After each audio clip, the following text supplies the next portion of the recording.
Olá, pessoal. Hoje estamos com José Luiz Toro. Ele é advogado, pós-doutor em Direito, professor de Direito e consultor jurídico nacional da Unidas. Seja bem-vindo, doutor. Prazer muito grande estar com você, Jorge, e com todos que te acompanham aí. Hoje a gente vai falar sobre judicialização na saúde e como diminuí-la. Minha primeira pergunta é: você poderia nos explicar o que significa judicialização na saúde e por que temos visto o aumento desses casos nos últimos anos? Ok. Primeiro, é importante a gente entender essa questão que é do direito à saúde, né? Se você verificar na Constituição Federal, nós vamos ter lá um artigo da Constituição que diz que saúde é direito de todos e dever do Estado. E aí, esse artigo, ele acaba fomentando, o artigo 196, uma série de questões, porque alguns entendem que há um direito subjetivo individual, ou seja, sempre que o Estado não lhe der um serviço de saúde, você pode recorrer ao judiciário. Alguns interpretam esse artigo como sendo um direito a políticas públicas de saúde, porque apesar do artigo mencionar direito cidadão e dever do Estado, ele fala mediante políticas públicas, e aí vem uma série de coisas além dessa questão. Então, alguns entendem que esse direito, na verdade, é um direito a políticas públicas de saúde. E há uma terceira corrente que entende que esse direito é um direito que depende de ter dinheiro, né? Depende de ter orçamento do Estado, porque, inclusive, o administrador público ele não pode gastar além daquilo que for previsto, né, no orçamento público. Então, existem limites, né, a esses gastos. Então, se nós pegarmos o próprio artigo 196 da Constituição Federal, que trata sobre saúde pública, nós vamos verificar que existem várias controvérsias, existem várias correntes para explicar melhor esse direito, né? Claro que aqui prevalece esse direito subjetivo individual. Qualquer um pode bater as portas do judiciário e essa obrigação seria da União, do Estado e do município. Isso traz realmente uma controvérsia muito grande, porque existem limites, né? Uma das correntes, inclusive, estabelece limites orçamentários, né, para a prestação de serviço de saúde. Quando nós vamos para a iniciativa privada, a Constituição Federal permite a participação da iniciativa privada no segmento de saúde. Na verdade, tem um artigo na Constituição Federal, que é o artigo 197, que diz que toda e qualquer atividade de saúde é considerada de relevância pública. E sendo de relevância pública, pode o poder público regulamentar, fiscalizar ou controlar nos limites da lei, né? E esse é um aspecto importante. Então, mesmo uma atividade de saúde sendo uma atividade privada, ela é considerada de relevância pública. E aí começam algumas discussões muito sérias a respeito da questão do direito à saúde, tanto na área pública como na área privada, porque se trata de um direito de fundamental importância, é um direito social, é um direito que se assemelha ao direito à vida, né? Porque se eu não tiver garantido direito à saúde, eu não tenho direito à vida. Isso traz uma série de controvérsias jurídicas, tanto na área pública como na área privada. E a gente assiste anualmente um aumento da judicialização da saúde. O que é a judicialização da saúde? Ou seja, as pessoas, seja na área pública, seja na área privada, que vão procurar o Poder Judiciário para garantir o direito à saúde. Seja o direito à saúde previsto no artigo 196 da Constituição Federal, seja o direito à saúde no sentido, inclusive, da prestação de serviços privados. Mais especificamente, aqui que nós vamos falar são dos planos privados de assistência à saúde, né? Que é uma atividade privada, né? É uma atividade privada. Outro aspecto também relevante é que o Brasil gasta mais ou menos com saúde cerca de 9,6%, 9,8% do PIB, tá? Todavia, a maior parte desses recursos são da iniciativa privada. Pra você ter uma ideia, o poder público gasta 4% do PIB. Ou seja, essa diferença é gasta pela iniciativa privada, seja através das empresas, seja através até do POC-out, né? Ou seja, das pessoas comprando diretamente serviço de saúde. Então, nós temos aí uma carência grande, né, de prestação de serviço de saúde, nós temos uma desigualdade social muito grande, né, no nosso país, e isso faz com que muitas das questões que seriam questões para serem tratadas na política pública de saúde acaba sendo judicializado, né? Quando, na verdade, era para a política pública resolver uma série de questões de saúde, quem acaba resolvendo é o judiciário, né? Resolver ou não, né? Acaba, às vezes, é um amplificador o judiciário, porque o judiciário não foi feito para isso, né? Não foi feito para ele definir políticas públicas de saúde. Quem tem que definir é o Estado, através dos seus órgãos competentes. Mas como existe esse conflito, é um conflito cada vez maior, né? Acaba, então, o judiciário tendo que tomar decisões, né? Por quê? Porque ele quis tomar decisão, porque as pessoas o provocaram, né? O judiciário, ele basicamente só se manifesta mediante provocação, né? Então, o que a gente vê hoje, só para você ter uma ideia, em 2023, nós tivemos 570 mil ações ligadas à área de saúde, na área pública e na área privada. Dessas 570 mil, 219 mil foram da saúde suplementar, né? Mas esse número, ele tem crescido. Pra você ter uma ideia, em 2020, esse número era 355 mil, né? Hoje, nós falamos em 2023, em 570 mil. Na saúde suplementar, 219 mil.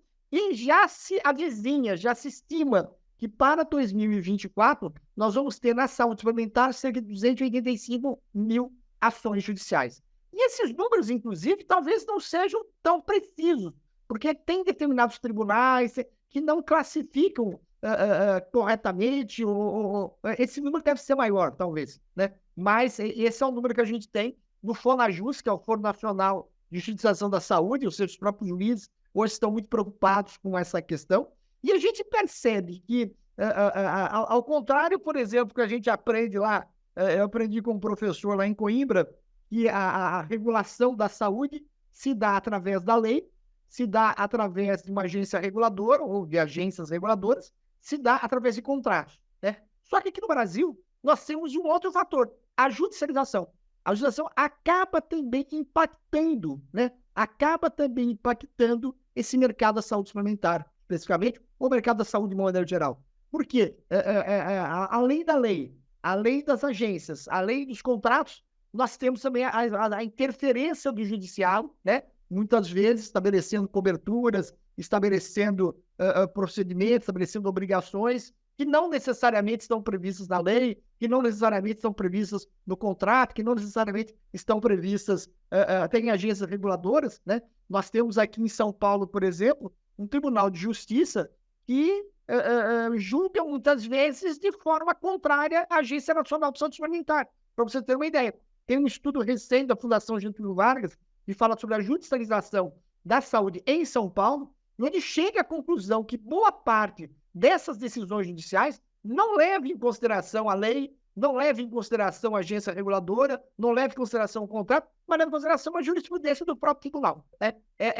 Negando, na verdade, vigência, né, as normas da Agência Nacional de Saúde Suplementar, que é o órgão competente no caso dos planos de saúde, até pelo princípio da especialização, né, o princípio da deferência, né, o judiciário acaba tendo uma forma diferente, né, de apreciar determinadas questões. Isso acaba, então, resultando nesse fenômeno da judicialização da saúde. Ou seja, o judiciário, ele decidindo questões de saúde pública e de saúde privada. E, doutor Toro, na sua visão, por que tem tido esse crescimento? Eu lembro de ter visto um gráfico dos últimos 5 anos, e é quase que exponencial o crescimento de judicialização na saúde. Por que, na sua opinião, isso tem acontecido? Eu acho que tem vários fatores, né? Tem vários fatores. Na saúde pública, por exemplo, né, nós tivemos, são 4% do PIB que se gasta em saúde. Precisaria gastar mais, né? Por quê? Porque, na realidade, nós temos muitas desigualdades sociais, né? As pessoas têm uma dificuldade grande, né, de acessar, muitas vezes, a saúde pública. Não obstante, nós temos algumas ilhas de excelência no SUS, né? E nós aprendemos a respeitar o SUS somente durante a pandemia, né? Se nós não tivéssemos o SUS aqui no Brasil, realmente seria uma situação extremamente caótica, né? E nós aprendemos a respeitar e vamos dizer, reverenciar o SUS, mas a gente sabe que esses recursos deveriam ser maiores, né? Nós temos algumas ilhas de excelência dentro do Sistema Único da Saúde, mas nós sabemos que precisaria melhorar, né? Precisaria melhorar, nós temos apesar das ilhas de excelência, nós temos dificuldades sérias de acesso. Quem consegue acessar, ótimo, né? Mas até acessar, isso é complicado. Nós estamos falando de nós estamos falando de 218 milhões de brasileiros, né? Porque o SUS é para todo mundo. E o SUS não é só atenção à saúde, né? O SUS cuida de vigilância sanitária, cuida de vacinação, cuida de uma série de outras. E aí nós temos o mercado da saúde suplementar, que tem pouco mais de 51 milhões de habitantes, né? Então veja que se gasta mais na saúde privada para 51 milhões do que na saúde pública para 218 milhões. Então aí já começa, né, um problema sério. Você tem, dentro da área da saúde, questões bastante complexas, e isso vai também tendo uma influência grande na judicialização, o aumento da expectativa de vida, né? Hoje a gente vive mais, né? E a gente vive mais, e muito provavelmente, quer dizer, quando a gente vai mais precisar do serviço de saúde, é quando nós vamos ter uma menor renda, basicamente, né? Para quem paga a saúde suplementar. Hoje nós somos um problema seríssimo, e eu tenho defendido que esse sistema precisa ser revisto. O sistema, se continuar dessa forma, ele vai quebrar, né? Por quê? Porque as pessoas não têm poder aquisitivo para ter um reajuste de 25% ao mês ou 12% ao mês. As empresas também não têm como suportar isso, né? Então, esse sistema precisa ser repensado, nós vamos falar daqui a pouco. Mas você tem o aumento da expectativa de vida, você tem os novos fármacos, né? Os novos equipamentos, as novas tecnologias. Você veja, estão chegando aqui no Brasil as terapias gênicas, né? Que são tratamentos individualizados praticamente, que custam 9 milhões, né? 2 milhões e meio, 3 milhões e meio. Você tem as doenças raras, as doenças super raras, onde inclusive há uma oferta restrita, né, de medicamentos. Você tem novas terapias, então, estamos dizendo aqui em São Paulo, o mundo das terapias para os autistas, né? A questão do método ABA, que eram questões que nós não tinha cobertura até pouco tempo, né? E agora virou um boom. Hoje se gasta, tem operadora que está gastando mais na primeira faixa etária, de 0 a 18, do que na última faixa etária. Quando, na realidade, dentro dos planos de saúde, é um pacto intergeracional, onde os mais jovens pagam para os mais velhos. Então, tem uma série de questões que estão fazendo com que esse sistema exploda, né? Esse sistema não resista, né? E aí você tem, devido a esses fatores, né? Aumento da expectativa de vida, novas tecnologias, novos fármacos, né?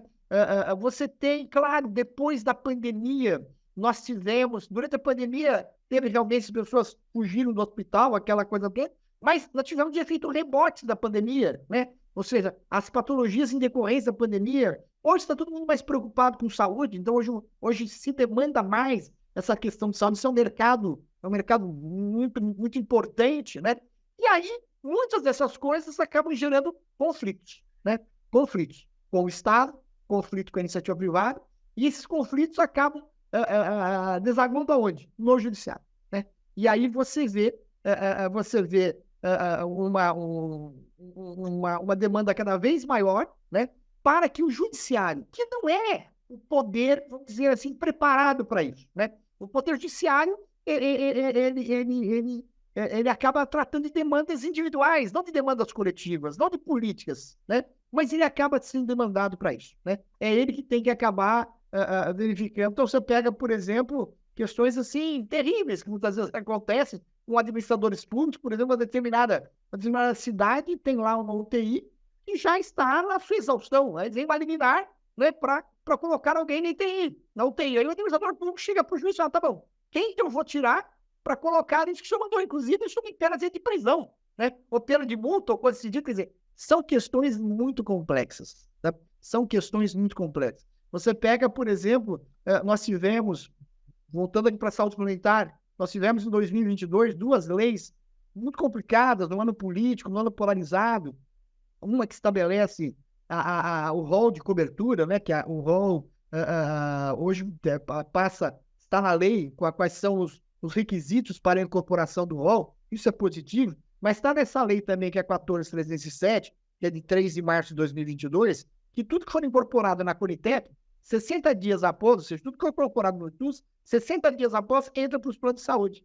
Só que, veja, a maneira de calcular, a maneira de custo-efetividade da área pública para a área privada é muito diferente. Você imagina quando o Estado compra um fármaco, né? Ele tem uma grande licitação, ele tem poder para para negociar, para barganhar, para impor desfechos, né? Olha, eu só pago se isso realmente funcionar. Agora, iniciativa privada não tem. Aí você pega, por exemplo, uma operadora de plano de saúde, que a grande maioria tem menos de 20 mil vidas, né? Se ela tem uma liminar para dar aquele medicamento, o que ela vai fazer?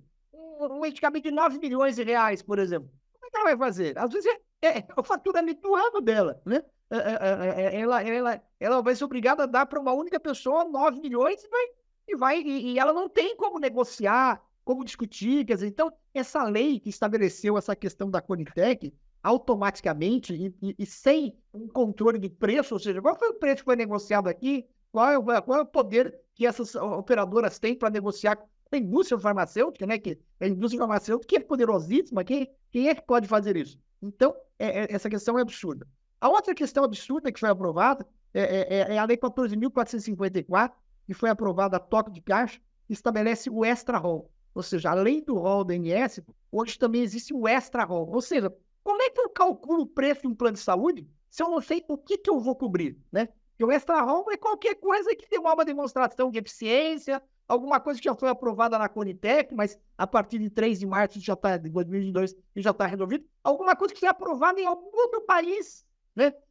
Por uma agência de incorporação de tecnologia, isso pode entrar diretamente aqui, o que também não pode, porque tem que passar pela Anvisa. Ou seja, essa lei foi uma lei extremamente atabalhoada, sabe? Uma questão de ano eleitoral, onde inclusive a INSS se manifestou contra esse projeto, o Ministério da Saúde se manifestou contra, pediram o veto para o presidente da República, mas era ano político e passou, né? Quer dizer, então, tudo isso acaba levando a esse aumento da judicialização, né? São vários fatores, não é um fator só, são vários fatores. E no caso da iniciativa privada, no caso da saúde suplementar, eu acho que nós temos ainda um problema seríssimo, que até hoje nós não sabemos o que é saúde suplementar. O que é saúde suplementar? É complementar ao Estado? É suplementar a quê? Hoje, por exemplo, a incorporação de rol, né, na saúde suplementar, principalmente depois da 14454, eu tenho requisitos menores do que para a incorporação no SUS. Enquanto a Lei 8.080 tem 7 requisitos para eu incorporar uma nova tecnologia, o extra-rol estabelece só 2 requisitos.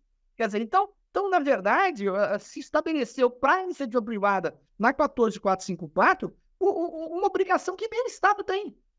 Então, nós estamos falando do quê? De uma saúde complementar, de uma saúde suplementar, de uma saúde substitutiva do Estado? O que é? Né? Então, essa discussão não aconteceu lá atrás, né? E isso traz consequências trágicas para o dia de hoje. Uma outra questão também... Nesse sentido, desculpa te cortar, mas acho que tem a ver. Nesse sentido, quais são os impactos financeiros e operacionais da judicialização no sistema? Veja, são muito grandes, né? São muito grandes porque quando você, por exemplo, a iniciativa privada, e mesmo no poder público, né?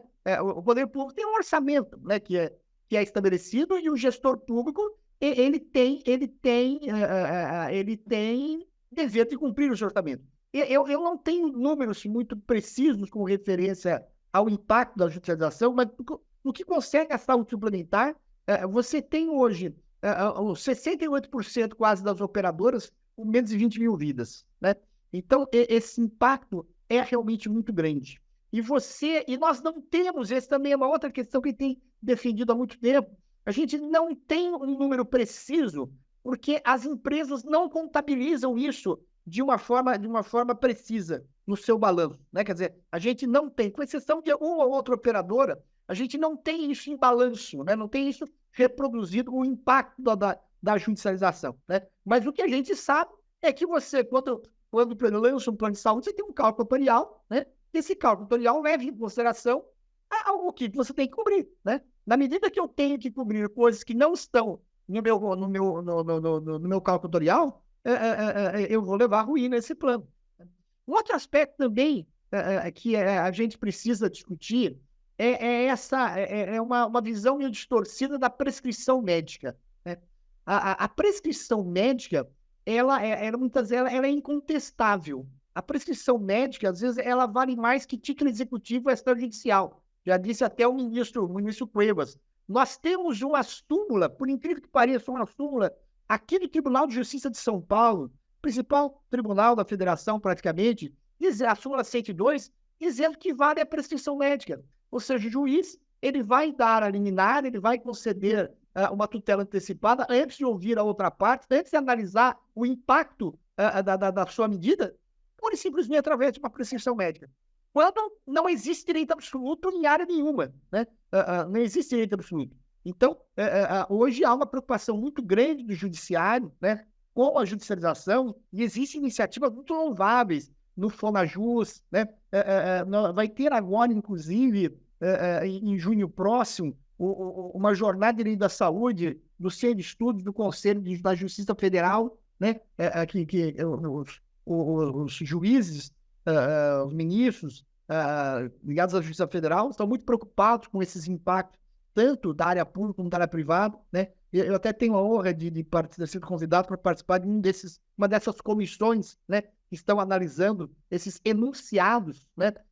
O FONAJUS já tem uma experiência muito boa de enunciados, de orientação ao juiz. Hoje existe o NATJUS, né, que é para o juiz poder ter acesso a alguma informação para poder julgar com um pouco mais de conhecimento, né? Porque ele não entende da área médica, nem não é obrigado a entender, né? Quer dizer, então, o grande problema que a gente tem, isso tem melhorado, mas ainda é incipiente, é dar condições para o juiz julgar, né? Dar condições para o juiz julgar. Eu me lembro até de uma passagem de um desembargador muito amigo, que a gente fez muitas palestras juntos, e eu perguntava para ele, mas desembargador, quando o senhor era juiz de primeira instância, sexta-feira, quando chegava um advogado lá com um pedido de liminar, dizendo que a pessoa ia morrer se não desse a liminar, e com uma prescrição médica, o que o senhor fazia?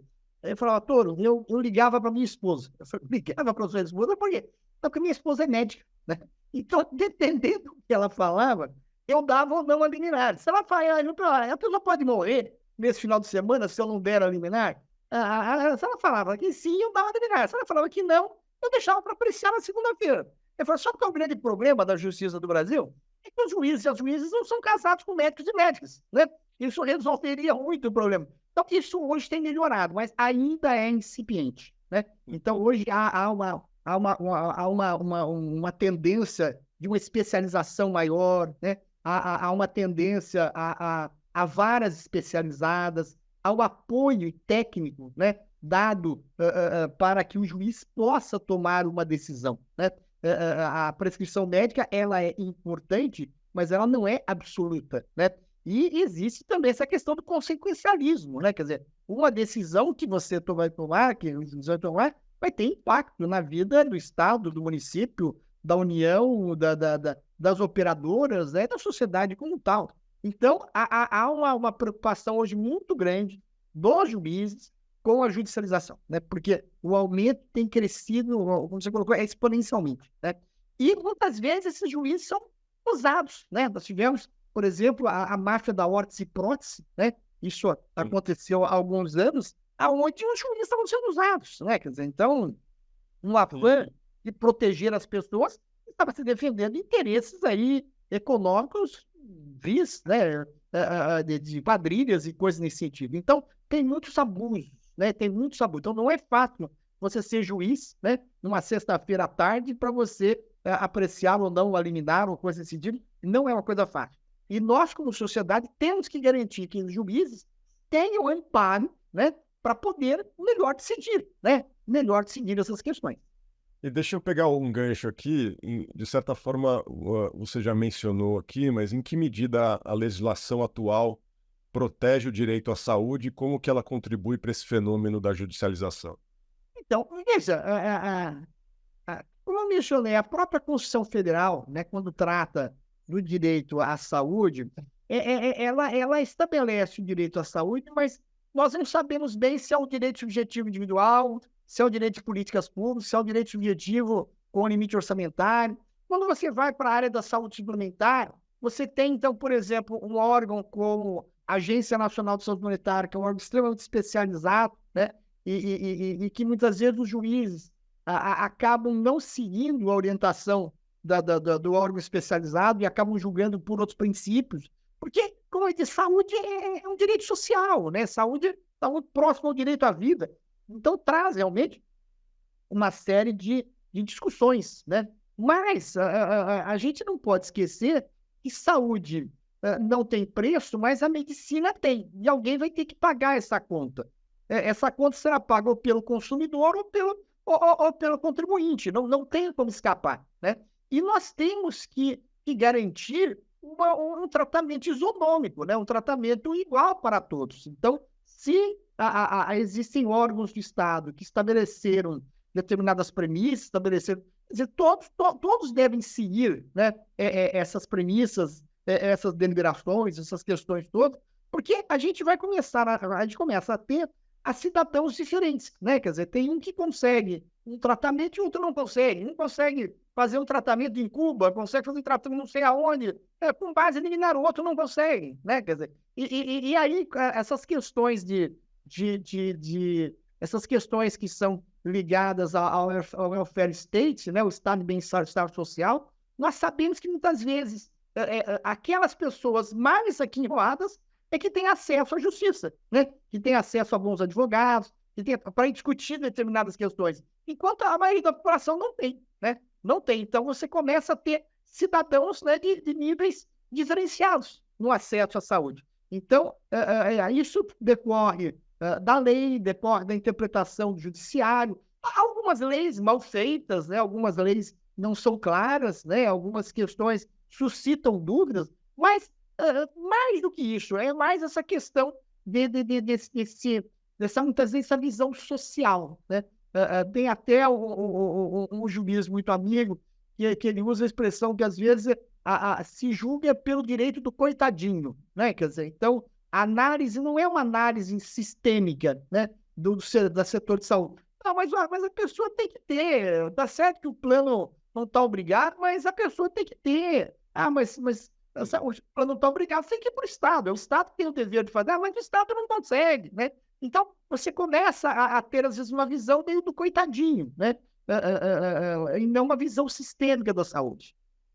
E concordo, né? E existem hoje reformas legislativas ou políticas públicas sendo propostas para lidar com essa questão de forma mais eficaz? Se você verificar, eu já fiz esse estudo, por exemplo, na saúde suplementar, os projetos de lei que estão lá, na verdade, são para aumentar os direitos na saúde suplementar. Porque, claro, um deputado, um senador, ele precisa se eleger. Então, ele vai sempre apresentar projetos para aumentar. Agora, quem é que vai pagar essa conta no final, né?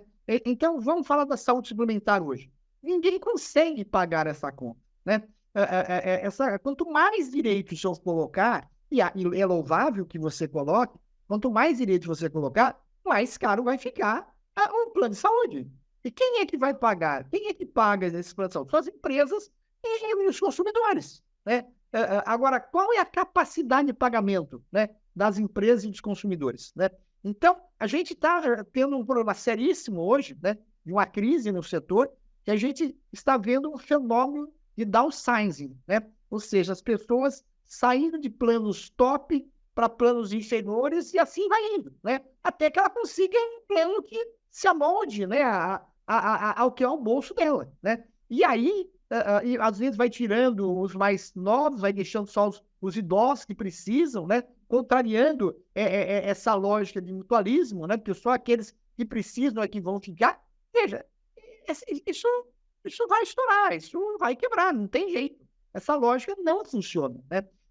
E uma outra questão que acontece, as pessoas estão saindo de planos top e vão diminuindo nessa cadeia para planos mais baratos, planos com redes menores, e muitas vezes, inclusive, querendo exigir desses planos aquilo que eles citam nos planos maiores, né? E aí não dá certo, e aí vai judicializar novamente, né? E essas empresas também com uma capacidade relativa de poder prestar um bom serviço, né? E aí vem uma questão que a gente tem colocado muito na Unidas, e nós fizemos até uma imersão ano passado nos Estados Unidos. Amanhã vamos estar em Brasília, inclusive, discutindo a nova imersão, que é a questão do modelo, a alteração do modelo. Nós precisamos mudar o modelo de assistência e o modelo de remuneração, né? O modelo de assistência, nós temos que trabalhar mais com promoção e prevenção à saúde. Nós precisamos ter modelos que privilegiem a atenção primária à saúde, por exemplo, né? A gente gasta muito em coisas que não são tão importantes. Você tem uma ideia? Isso é um número quase que mundial, 30% do que se consome na área da saúde está ligado a fraude e desperdícios. 30%. Fraudes e desperdícios. Tivemos um problema seríssimo aqui, a Fera Saúde lançou uma campanha e chamando atenção para a questão, por exemplo, do reembolso, né? Uma indústria de fraudes nos reembolsos, né? E aí o que acontece? Acaba faltando recursos para aqueles que realmente precisam, né? Para as pessoas que realmente vão precisar, na hora que vão precisar, muitas vezes acaba faltando recursos. E aí acaba indo para a judicialização e coisas nesse sentido. Então, nós precisamos repensar esse mercado. Nós precisamos repensar essa dinâmica, né? De dar mais atenção à saúde, à promoção e prevenção, dar mais atenção à primária à saúde, a modelos que cuidam da saúde e não da doença, né? Porque nós temos planos de doença, não planos de saúde, né? E a nível do Estado também, né? Então, você vê o problema que nós estamos tendo na dengue, né? Atualmente, quer dizer, de repente, se a gente tivesse investido mais na prevenção, na educação e tudo mais, nós não teríamos tantos problemas. Então, precisa mudar, né? A gente tem uma indústria muito focada na doença, né? Nós precisamos rever isso e focar na saúde, né? Isso também acaba trazendo consequências na judicialização da saúde.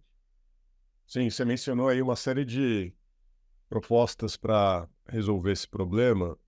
Minha última pergunta, que a gente está chegando no final, seria quais medidas podem ser adotadas pelo sistema jurídico e também pelos gestores de saúde para reduzir os casos de judicialização? Eu penso que nós precisamos repensar o sistema, né? Nós precisamos repensar o sistema, dando uma ênfase maior a essas questões de promoção e prevenção, de atenção primária à saúde, de acompanhamento dos beneficiários dentro tanto da área pública como da área privada, tendo, na verdade, verdadeiros concierges, né? Porque a pessoa ela não sabe o que é a saúde. Ela precisa de alguém para orientar, alguém para acompanhar. Então, você pega, por exemplo, um idoso que toma lá 20 remédios por dia, né? Ou seja, cada hora ele vai em um especialista, vai em alguém, ou vai no pronto-socorro. Nós temos um sistema de saúde extremamente fragmentado, né? Que não se conversa, que não se acompanha, né? Então, nós precisamos rever isso. Nós tivemos a oportunidade de ver um modelo muito interessante lá dos Estados Unidos, que são das ACOs, que é atenção primária à saúde, onde o foco, na verdade, é na saúde, não é o paciente que procura o médico que procura o paciente, né? Alguém que vai fazer a gestão da saúde das pessoas. Então, nós precisamos repensar esse sistema. A judicialização, ela é uma febre, ela não é uma consequência. Quer dizer, e até os juízes, é até injusto o que é feito de nós jogarmos para os ombros dos juízes uma responsabilidade que é deles, para decidir sobre vida e de morte, né? Decidir quem vai para o UTI, quem não vai para o UTI.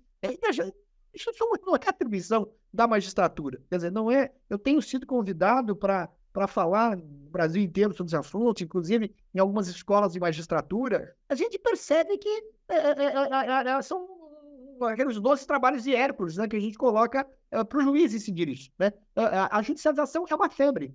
Ela não é a causa, né? Mas ela acaba, na verdade, retroalimentando isso tudo, né?